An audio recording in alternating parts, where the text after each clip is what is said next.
Let's have a look. Judgment. Brutal energy. I always say this. We always make it sound so fluffy and nice. It's a card of transformation, of change, rebirth, second chances, all of that wonderful stuff.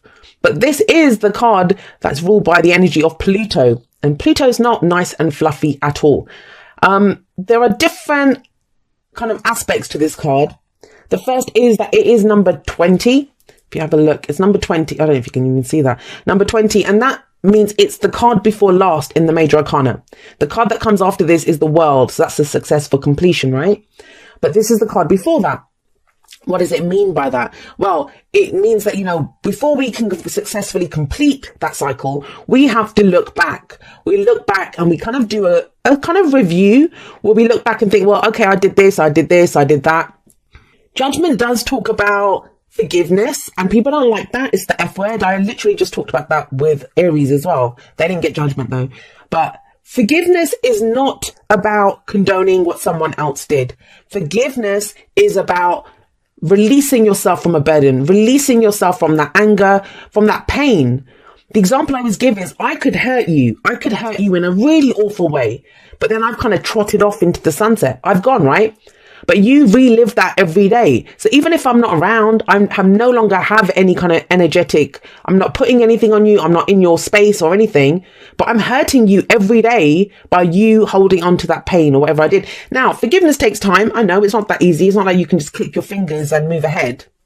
But when you have a 6-card spread and 4 of them are major arcana, it kind of feels like there could be kind of situations or opportunities in April for you to get over this, to move ahead, right? The other aspect of judgment is, why do we forgive? Why do we release the past? It's because we are being called to, it's a judgment call. We're being called to take some action. What we do is we know whatever this decision that we make, this sometimes is a decision card for me as well. Whatever that is, it's going to be final. It's like we're drawing a line under it once and for all. Why is that? It's so we can turn and face our future without fear and move ahead. That's why we do all of that, to release ourselves from the past, to take whatever needed to be learned from it and then to move ahead from there. Yes, judgment is about rebirth. It is second chances. Usually not in this deck, but there's some beautiful flowers that are being grown here. But usually we see people rising up from their graves when the angel plays her trumpet in this one, or gives that call. And think about it. Those people, they had to die. They had to release their old life to get a second chance at life. There is that sense. This is the phoenix rising up from the ashes. So there is some kind of rebirth. Second chance, judgment can indicate a situation where you thought you had lost out on that. You had lost out on that chance, in a relationship or at a job. And whatever it was, maybe you're applying for something, maybe you're trying to do something and you thought you'd lost out on your chance. And it may be in April that you see that you have a second chance at this. So whatever happens when judgment shows up, it is transformed. Now, I don't mean to say that, when as soon as you start saying about second chances, people start thinking that their exes are going to come back. That's not what it means. It can be that, when you give up after you've had a really bad relationship, you think, I'm never going to love again. It can be that, your ability to love comes back. Your ability to hope comes back. But let's move on. I've kind of gone on about judgment there, but at the heart of your reading, you have the Emperor. Love it. The Emperor is in control, in charge. It's Aries energy. So this could just talk about Aries season for you if we're talking about time-wise, because Aries, this is the card for Aries in the tarot. But the Emperor, think about it. He gets a very bad reputation of that. He's stubborn and he doesn't see things any other way but his own. He's not very good at compromising. And that may be the case. That may be the case, but he is running an empire. He has to be in charge of it. And he is in charge of it. He's very much in control. He knows what he's going to do. He's not afraid to make a decision. So this might be, the Emperor can be the father figure, can be a boss, can be an authority figure. So for some of you, I am seeing that this might be an opportunity for you. If you were looking for a promotion or, to move up within your company, you get that because the Emperor is about a boss. Maybe you thought your boss kind of didn't like you or you'd messed up, but you get a second chance at something. Now, if it's generally speaking, across the board in your life, you feel more in control in April. Like you're getting to a place where you feel more in control.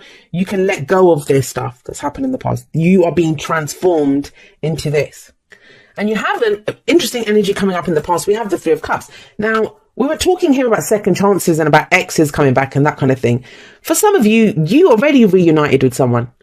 Maybe someone came back, or, you were thinking about reuniting with someone, because the Three of Cups is a kind of reunion for me. For others of you, this does normally talk about our networks of support, the people that we love and support and that love and support us. So it can be our social networks. It can be, the clients that we network with, anything that the people that we you have a look here. These three ladies are sitting around, chit-chattering, networking, socializing. That's the energy of this. But there's a kind of very solo energy here. And I don't mean being alone. It's almost like you might have given support and help to other people, or even needed it yourself. But now you're ready to go forward into a much more kind of solid, this is what I'm going to do energy. Sometimes I get here, especially when we get the Emperor here, that, other people might be trying to urge us for our own good. Like, don't do that. Don't do this, that, it won't be fair. And they're doing it out of love, but what they're actually doing is holding us back. And, it may be you, Taurus, that has been doing that to other people, or people have been doing that to you. But not with the Emperor here. The Emperor doesn't care about any of that. He's just going to stand up and do what he wants, my way or the highway, right? And where does that lead? Well, we have the Hanged Man coming up in the present. So as you start April, or, going into April, this might be the energy where you kind of feel like nothing's changing, nothing's shifting. The Hanged Man is a card of surrender. It's a card of sacrifice. We sometimes have to give up things when the Hanged Man shows up. I feel for some of you, especially with Judgment, that is a very spiritual combination for me anyway. When we're doing that review, when we're figuring out what it is that we want from the future and what we're releasing, the forgiveness. And sometimes we have to forgive ourselves. There's not even other people that we have to forgive. We have to forgive ourselves. So what I'm getting here is, especially for those of you that it feels, within a group dynamic or to do with some kind of reunion, if you feel like you've not acted in the best way, always understand that you did the best that you could with what you knew at the time. But this is about letting go of any of that, whoever it is that you need to forgive. And the Hanged Man talks about a change of perspective, that things are going to get moving again very soon, very quickly. But first, there must be a change of perspective. And it comes from looking back. It comes from whatever it is this thing is that you've kind of given up on. But it's saying there is a second chance available here, but it may not play out in exactly the way that you think. Because the Emperor's great. He's in control. He's in charge. But remember, he only knows how to do things his way. One way he only knows how to do them. And this is maybe saying there's a different way. There is a different way. That you just you just control the part of releasing, letting go, forgiving. So if you have a look at the Hanged Man here, he's tied, bound by his legs, but he's not struggling. He's not struggling. He's surrendered to that position. Why? Because he's hanging there upside down now. He sees the world from a different viewpoint. He's upside down. The world doesn't look the same. He's going to see something differently from this angle. And when he sees it, when he understands it, then he can move forward. And there is change and movement coming in for you. But this can be like meditation. You've taken time out to try to understand something, to look back at what happened here. I am getting this strong sense of just looking back, not going back, but looking back. Maybe in how you connected to other people, to the group, maybe some kind of reunion. What have you been doing in group dynamics? Because this is very kind of solo energy coming in here. And where does that lead? If you can do this, once things get moving again, where do they move to? Well, we have the Wheel of Fortune coming up. The Wheel of Fortune, it is a card, again, it can be of second chances. So we have second chances coming up here. But it's transformed, guys. It's not going to be the same. We have the Emperor sat above the Wheel of Fortune. They're two opposing energies. He's in control. He's in charge. He wants things done his way. But the Wheel of Fortune is fate. No one can control the Wheel of Fortune. Things get taken out of our control. But you still feel in a more solid place to be able to make the most of this energy or to use this energy, right?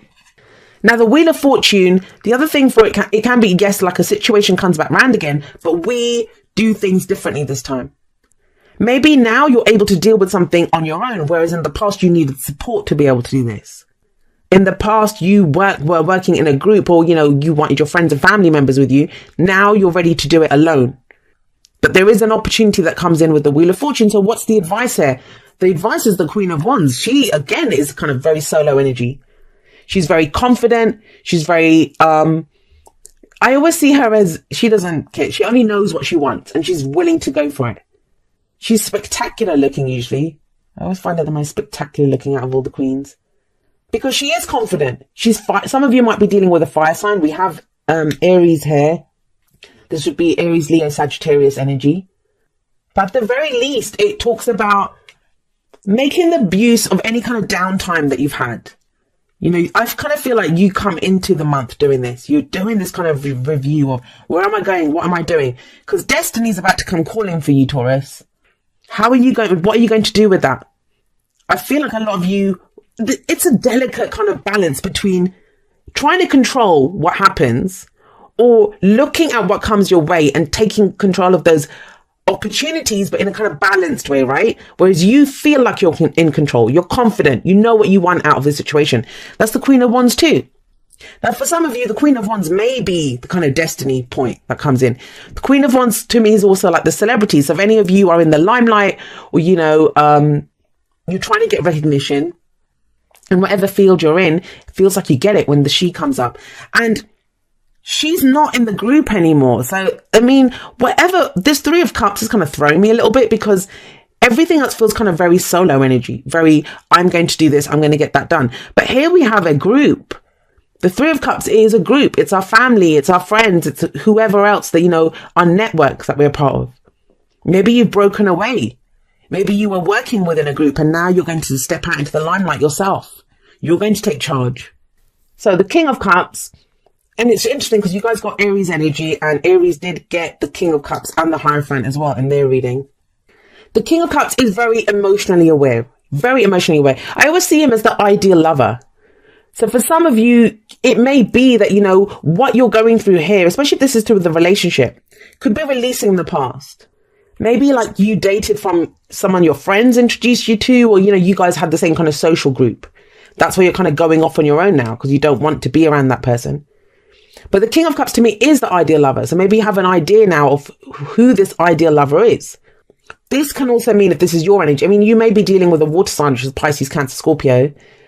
But the King of Cups is very much, he knows how he feels, but he doesn't always show it. Still waters run deep with this guy. What he feels isn't always what he shows. And he won't show it until he's ready to do it. Until he's ready to say, this is how I feel. And when he's ready to, he will express it. So somebody could be coming out. That could be the fated opportunity that, you know, that someone comes out and says, this is how I feel about you. And then you are the Queen of Wands who steps up and says, yes, you know, I want this, or this is what I want to go for. She knows what she wants and she knows how to get it. For some of you, I've just realized actually with the, oh gosh, I have no idea what I just knocked over there, but for some of you with the Queen of Wands coming up here, it can indicate that the Three of Cups is maybe a group that you used to know, you know, it's people that you used to work with. They hold the answer to what it is that you go forward. So you can contact them or you go and get what you want from them. But that could be a romantic message for some of you that you kind of understand how you feel about someone, or, you know, someone reveals that to you. Now, just be careful though. We have the Devil coming up here. Capricorn energy. Maybe you're doing this review looking back over like what has been holding you back. That's all the Devil says. I know a lot of Capricorns, a lot of readers actually go up in arms when they see the Devil. And they're like, I don't know why Capricorn gets this. Because Capricorn deals with what has power over us. And so does the Devil card. Devil is, that's all the Devil card asks you, is what has power over you? What is holding you back? What is stopping you from stepping into your own power? Is it taking, you know, is it putting other people's needs before your own? Because we do have the Three of Cups here. This is working in that group. Maybe some of you have taken some time out to go, you know, figure out what it is. What do I want out of this? What have I been through? What has this cycle taught me? And it feels like you need to do this because some opportunity or fated event is coming your way. If this is a relationship reading, it can be that, you know, if someone comes in, a new person comes in for you, you kind of do feel like, oh my God, I've known this person forever, or we're like meant to be together. But with the Wheel of Fortune and the Emperor, I get the sense that, yes, you'll feel more in control, but you're not going to be able to control the whole situation. You'll be in control of yourself. That's the great thing of the Emperor, but you won't be able to control the situation, not with the Wheel of Fortune there. The Devil does say, it's a card of, can be codependency, addictions, old behavioral patterns that come up. When we're unsure, that's when we go back. It's temptation, especially here when you see her holding the apple. What are you being tempted by? Because you might be headed towards, or you might have a realization. Sometimes it happens like that, right? You make a decision, you have a new perspective, and then some old situation comes up. You know how it is. Like, I'm done with that person. I'm never going back. And then they come back and say all the right things. But you've made a decision. So what do? Are you going to get tempted back into an old situation? And then we have the Hierophant. The Hierophant, it's, like I said, the card for Taurus. But this is about, what do we conform to? What are the stories that you follow? What are the traditions that you follow? And who dictated those to you? Who decided those for you? This can be a card of commitment. So some of you might be recommitting to a situation that was kind of emotionally kind of fun in the past, but now you're fully committed to it. And it's almost like you're so confident that you want this. There's two cards of amazing confidence here. So I'm not worried. Whatever the situation that comes along, I know this downtime that you have, that is what clears it for you. That is what allows you to understand what you've gone through, how much power it's given you, and that you can deal with whatever comes up. The Wheel of Fortune, it is oh God, there we go. The Wheel of Fortune is a card that talks about a change in your luck. I know people see it as a good luck card. It can be, but it's more like a change in your luck. So you are given new opportunities, right? So we have calling in your soulmate. Your prayers, affirmations, and visualizations help bring you together.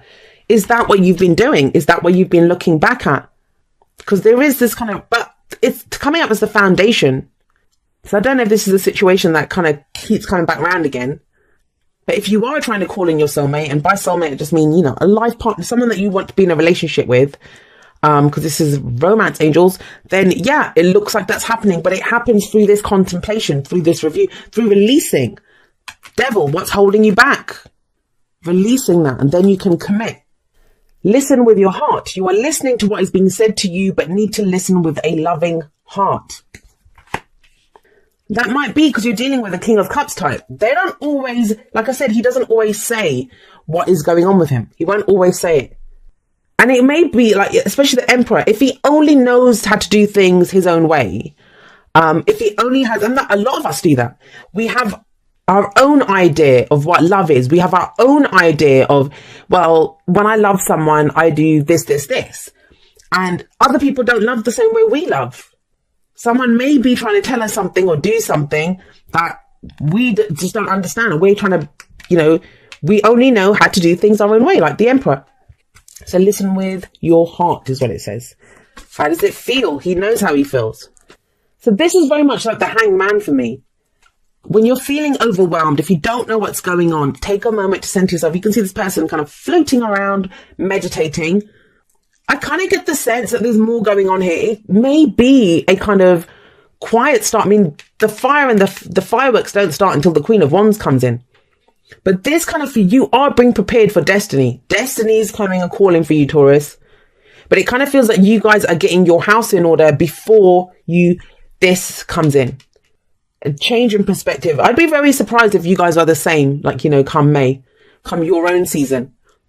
And yeah, Aries is your 12th house. That's going to be about your spirituality, your spiritual beliefs, that all that unseen stuff that's going on, your fears, your doubts, all of that. But you don't even have any of that. This is about you stepping up and being in control. Kind of very solo energy, but not lonely energy, not being is self-empowered energy that seems to be coming up for you guys. Okay, well. There is a balance between activity and rest, ebb and flow. You can't have one without the other. If you are faced with an obstacle right now, the best course is surrender and non-resistance. Soon enough, you'll see how easy it is to flow around it. Now is one of those times when you must trust the river of your life, go with the flow, and in no time you'll reach what you have your heart and hope set on. Just remember, spirit will keep your head above water and will direct the currents. When it's time for a greater effort, you'll know exactly when you'll need to work those manifesting muscles, and wands are that's manifestation energy. It can be challenging to master the flow cycles of your life, but as you develop your skills, affluence will be yours. Enjoy the flow and trust those currents, for we're right there with you with our little umbrella drinks, smiling at your success. Love you so very much. And it is about surrendering. Like I said, you guys seem to be like getting your house in order for this. A lot of you might even be able to sense this is coming. And that's when I kind of talked about this recently in a podcast I did. Sometimes we can sense that things are coming our way. We can sense that they're coming. Like everything's about to change. And that can be frightening. So we can dig our heels in sometimes, saying, no, I don't want to do that. Or other times we can say, okay, well, what's led up to this? Where am I right now? And so when this opportunity comes knocking at our door, we can, commit to it fully. Go ahead with it. See what we want and then go for it with confidence.